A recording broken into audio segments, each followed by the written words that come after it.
What's going on, guys? Dr. Andrew Fix back here for another episode on the code. As you guys know, I'm a physical therapist. I'm from Physio Room.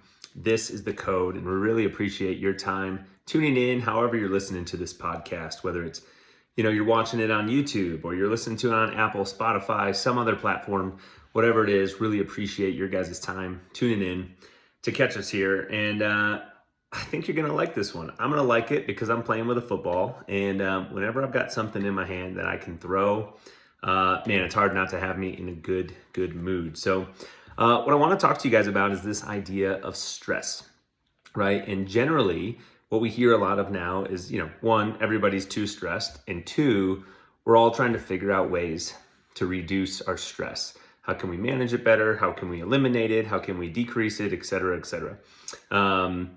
And while I think overall that's a good idea, the idea of eliminating it in its entirety, I want to push back on that quite a bit, because at the end of the day, we need stress in our lives in order to adapt from it and become better off on the back end of that, right, as a result of it. But let's use an example. So I've got some notes here. There's a book, the author's name, Michael Gervais, I believe I'm pronouncing that the right way, and it's called The First Rule of Mastery. So his book is about, stop worrying about what people think of you, but they get into the topic of stress in this book, and I really like the analogy that they used. So take, for example, a tree, right? And it's an extremely windy day, and that tree and the branches and the leaves are just getting beat. They're getting whipped around as a result of the wind and the storm or whatever. And, so you might think, man, this is extremely stressful for that tree. It would really be better if that thing had some cover, if that thing had some protection, something to stop it from getting beat up by the wind. Just like you might want to have some protection and some prevention from all the stress in your life so that those things don't beat on you and pound on you and wear you down. And while I think, in thought that might be a good idea, ultimately the wind is going to push and prod and challenge that tree. It's going to cause splintering in the roots, and it's going to force and encourage those roots to dig deeper and deeper and deeper. And ultimately, it's going to strengthen that tree. Now, there might be some weaker ones that don't make it through storms, and they're going to crack and they're going to break and they're going to, lose branches and things. But the ones that make it through the storm, the ones that do dig the deeper roots, the ones that do fortify themselves, are going to end up becoming the stronger, more resilient trees at the end of the day. Well, likewise, we're going to face struggles. And as a result of that, we're going to be able to build resilience through gradually accomplishing more and more and more, or tackling more and more and more of these obstacles. And it's going to end up fortifying us, right? It's going to cause us to grow. It's going to cause us to evolve as humans and as people, as fathers and brothers and husbands, or whomever, as athletes, right? I'm holding this football in my hand. Man, from a physical standpoint and mental, some of the most stressful times that I had growing up was on the football field.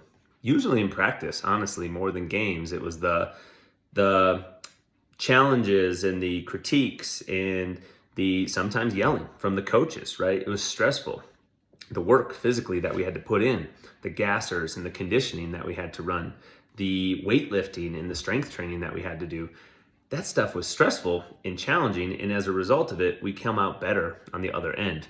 Now, sometimes that can get taken too far, right? If coaches are, pushing kids too hard, pushing students too hard, that can be a thing. But in most cases, it's going to be push a little, grow from it, push a little, grow from it, push a little, grow from it.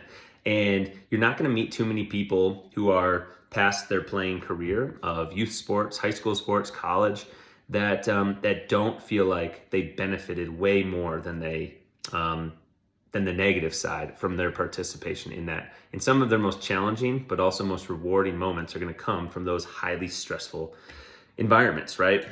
So again, what does that matter about us? I mean, at the end of the day, if we avoid stress in its entirety and we try to live a stress-free life, if you ask me, we're going to live a pretty unfulfilling life because we're not going to have things that we need to build resilience from. We're not going to have things that make us go through the waves of emotions that ultimately we all need to have in order to truly come to appreciate things and to truly come to, love the good moments. It's because of those challenges and the hard moments that we had to go through, right? Instead of thinking about avoiding stress, we want to embrace it. It's an opportunity at the end of the day to build a stronger foundation, to build a more resilient mindset. It's a mindset thing, right? Like, instead of trying to avoid it, how can you look at your next stressful situation that you find yourself in and think about, like, what can I learn from this? What good is going to come of this, even though it's hard that I'm going through it now?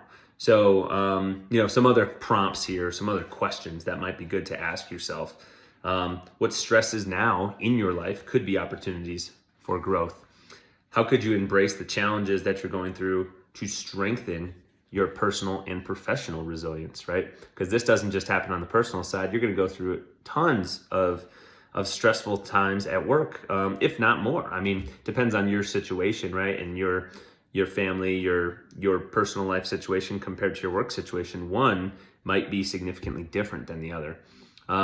This week, what steps can you take to face stress with a growth mindset? So just some things I want to leave you with, some questions to consider, and an idea, a mindset shift to not try to avoid stress, but just try to reframe the way that you're thinking about it as a growth opportunity instead of just as this negative thing that you have to deal with, that you're trying to like cover up and avoid in the first place. So go out there, find some positive stress, build that resilience, go throw a football around or whatever else you want to do like I'm about to do.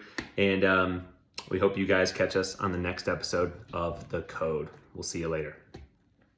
Hey, if you've stuck around past that little exit there, really appreciate you coming to the true end of this episode. If you've never heard me say it before, reviews go an extremely long way on this podcast. If you've never left one, now would be a great time to scroll to the review section of this podcast platform, drop 5 stars, and leave a comment. Let us know what you think. Later, guys.